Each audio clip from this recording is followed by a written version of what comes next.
You could call it cockiness or arrogance, or I call it intuition.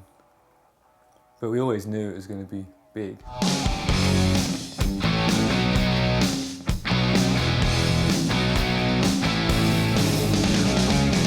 Can't explain all the feelings that you're making me feel.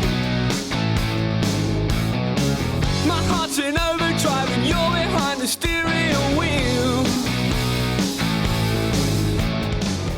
I think we kind of we were ignored to the extent where we realised that the future was in our own hands, really. And that's when we started recording and funding our own recordings.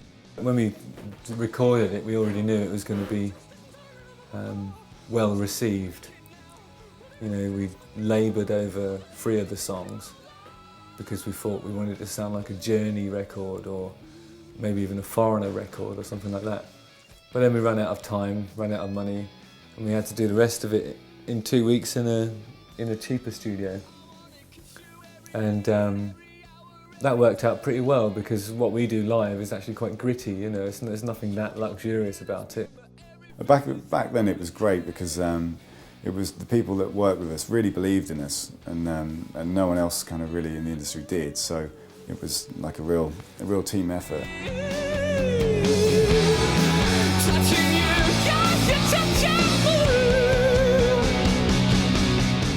When we went in to actually finish, you know, the album, because we kind of toiled over it in a little kind of production room that we had for months, and then it started to take off because we released one of the singles that we'd been recording at that time, and we kind of rush finished it, really, you know.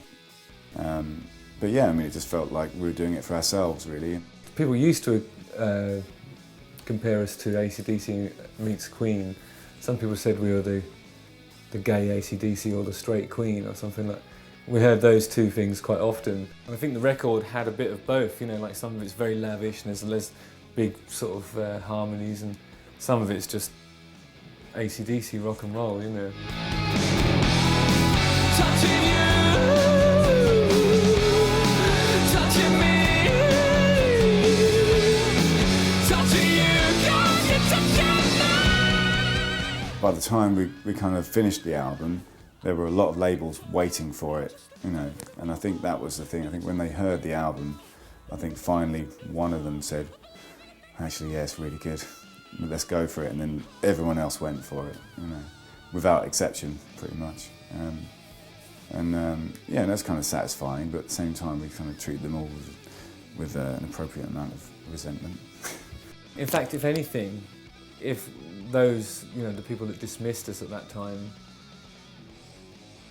rather than sort of take it personally and think, oh my God, maybe we should try something else, you know, it was more like, well, they're fucking idiots, you know, and that is where the arrogance thing steps in, but I think all bands have that, and it's an important part of being in a band as well.